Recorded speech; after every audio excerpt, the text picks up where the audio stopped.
श्रीमद् भगवद गीता पहले अध्याय का चौथा श्लोक। अत्र सूरा महेशवासा भीमार्जुन समायुधि युयुधानो विराटश्च द्रुपदश्च महारथ है दृष्टकेतु सचेकितान काशीराजश्च वीर्यवान पुरुजित कुंती भोजसच सेव्यश्च नरपुंगव युधामन्युश्च विक्रांत उत्मोजाच वीर्यवान सौभद्रो द्रौपद्याश्च सर्व एव महारथा। श्रीमद् भगवद गीता का ये चौथा श्लोक है। ये चौथा श्लोक थोड़ा बड़ा है, तो इसको हम और ज्यादा गहराई से जानेंगे। ठीक है, तो देखिए इसमें क्या कहा है कि जैसे कि पिछले जो श्लोक में दुर्योधन वार्तालाप कर रहा था द्रोणाचार्य से, और फिर पितामह भीष्म के बारे में, जो कि उनके यहाँ पर पितामह थे, दादाजी थे, तो उनके बारे में बता रहा था। पांडवों की सेना किस प्रकार खड़ी है, कौरवों की सेना किस प्रकार खड़ी है। हमारी सेना ज़्यादा है लेकिन हमें भय हो रहा है, मन में घबराहट हो रही है। लेकिन जो इनकी जो सेना है, पांडवों की कम सेना होने के बाद भी फिर भी ये कैसे, तो क्योंकि उनके पक्ष में भगवान श्री कृष्ण थे, और जहां पर भगवान श्री कृष्ण है उस पक्ष में धर्म निश्चित है। तो अब इस श्लोक में कहा गया है कि यहाँ पर जो पांडव है, 5 पांडव, तो पांडव की जो सेना में बड़े बड़े शूरवीर देखने को मिल रहे हैं, जिनके बहुत बड़े बड़े धनुष, और जो बड़े बड़े युद्ध में भीम और अर्जुन के समान हैं। और जो युयुधान है, ये सात्विक राजा विराट और महारथी द्रुपद भी हैं, और दृष्टकेतु भी, और जेकितान पराक्रमी काशीराज भी हैं, पुरुजीत और कुंती भोज भी हैं। ये दोनों भाई हैं और मनुष्यों में श्रेष्ठ हैं। सेब्य भी हैं, पराक्रमी युधामन्यु और पराक्रमी उत्मोजा भी हैं। सुभद्रा पुत्र हैं जो कि अभिमन्यु है, वो भी है।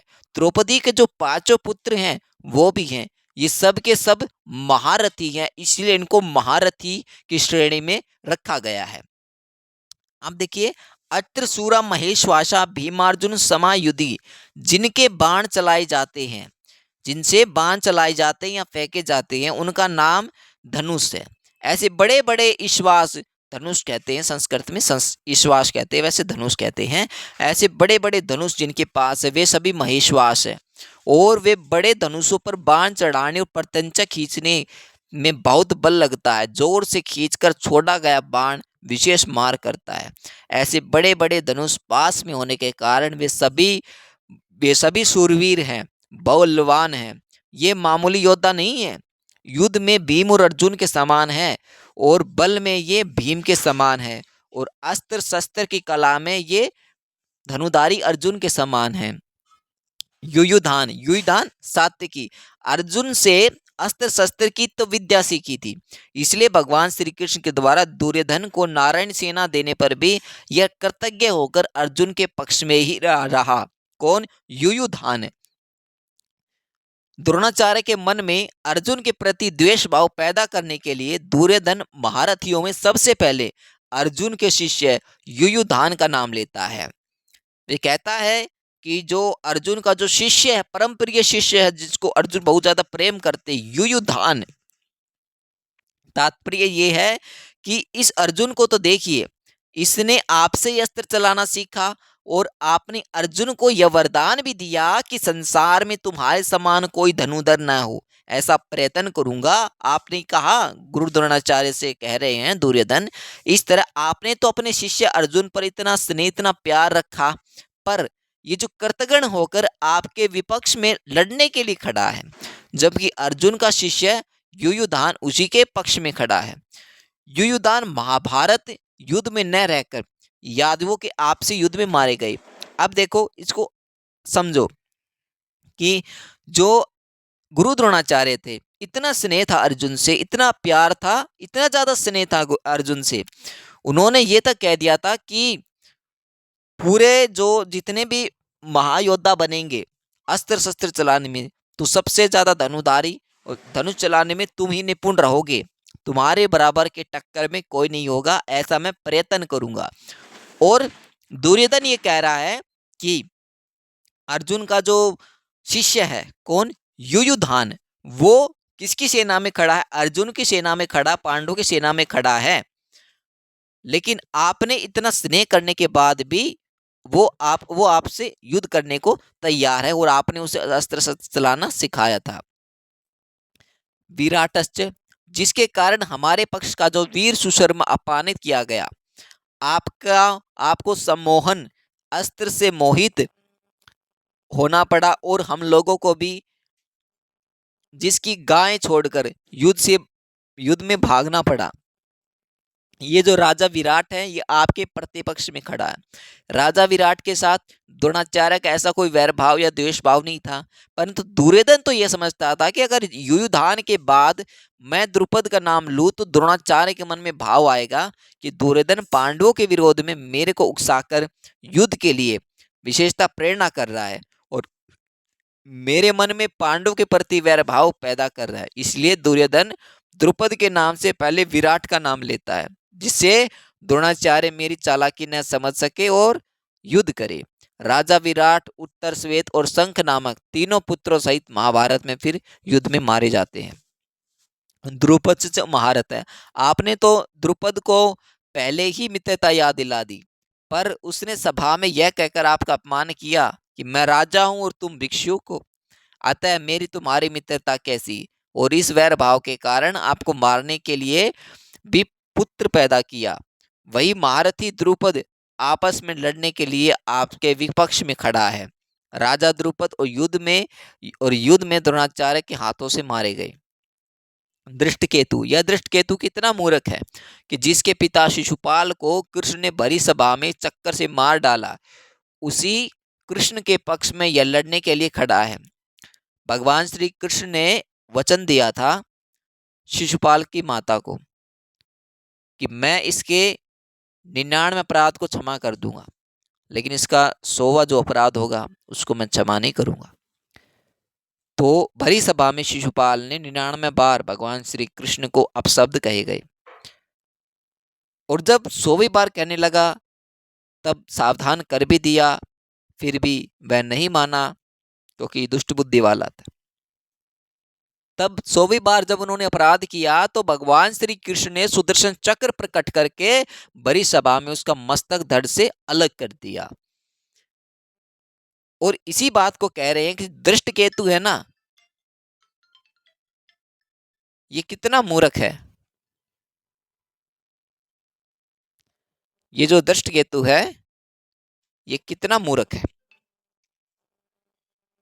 कि जिसके पिता शिशुपाल को कृष्ण ने बड़ी सभा में चक्कर से मार डाला, यही लड़ने के लिए खड़ा है। चेकितान,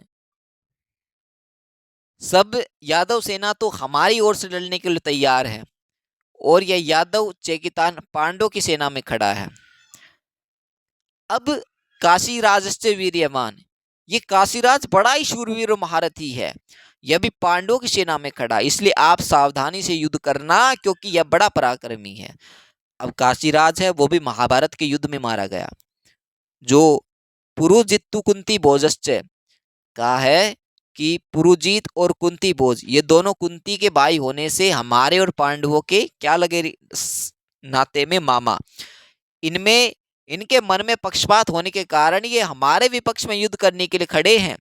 पुरुजीत और कुंती भोज दोनों युद्ध में द्रोणाचार्य के हाथों में मारे गए। सेबश्च नरपुंग, ये जो शव्य है युधिष्ठिर का जो शवशूर है, यह मनुष्यों में श्रेष्ठ और बहुत बलवान है। परिवार के नाते यह भी हमारा संबंधी है, परंतु यह पांडवों के ही पक्ष में खड़ा है। आश्चर्य की बात है।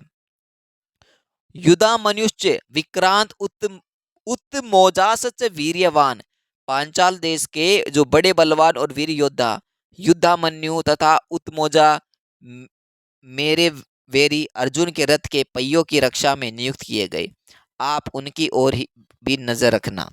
रात में सोते हुए इन दोनों को अश्वत्थामा को मार डाला, क्योंकि रात में जब सो रहे थे तो अश्वत्थामा ने इनको मार डाली के 5 पुत्रों को। सौभद्र, हर कृष्ण की बहन सुभद्रा का पुत्र अभिमन्यु, ये बड़ा ही शूरवीर है, इसने गर्भ में ही चक्रव्यूह भेदन की विद्या सीख ली थी, अतः चक्रव्यूह की रचना के समय आप इसका ख्याल रखें। जो सुभद्रा का जो पुत्र था अभिमन्यु, तो जब सुभद्रा के गर्भ में अभिमन्यु था तो उसी समय ही चक्रव्यूह की रचना सीख ली थी, गर्भ में ही चक्रव्यूह की रचना सीख ली थी। अब युद्ध में दुशासन के द्वारा अन्यायपूर्व सिर पर गदा का प्रहार करने से अभिमन्यु मारे गए। जब अभिमन्यु ने चक्रव्यूह की रचना कर ली, चक्रव्यूह तो बनाना आ गया लेकिन चक्रव्यूह से निकलना नहीं आया क्योंकि वो उसने सीखा नहीं था। इसलिए जब वो चक्रव्यूह से सीखा नहीं था तब दुशासन ने और अन्य जितने भी थे जो महारथी थे कौरवों के, तो उन सभी ने घेरा बनाकर अभिमन्यु को मार डाला। द्रौपद्याश्च युधिष्ठिर, भीम, अर्जुन, नकुल और सहदेव, इन पांचों के द्वारा द्रौपदी के गर्भ से प्रतिविंध्य, सुतसोम, श्रुतकर्मा, शतानिक और श्रुतसेन पैदा हुए हैं। इन पांचों को आप देख लीजिए कि जो युधिष्ठिर, भीम और अर्जुन, नकुल और सहदेव, इन पांचों के द्वारा द्रौपदी के गर्भ में जो पैदा हुए उन पुत्रों के नाम है ये सुतसोम, श्रुतकर्मा, शतानिक और श्रुतसेन पैदा हुए। इन पांचों को आप देख लीजिए। द्रौपदी ने भरी सभा में मेरी हंसी उड़ाकर मेरे हृदय को जलाया, पूरे दिन कह रहा है ये बात। और उसी के इन पांचों पुत्रों को युद्ध में मारकर आप इसका बदला चुकाइए। रात में जब इनके पुत्र सो रहे थे, रात में सोते हुए इन पांचों को अश्वत्थामा ने मार डाला।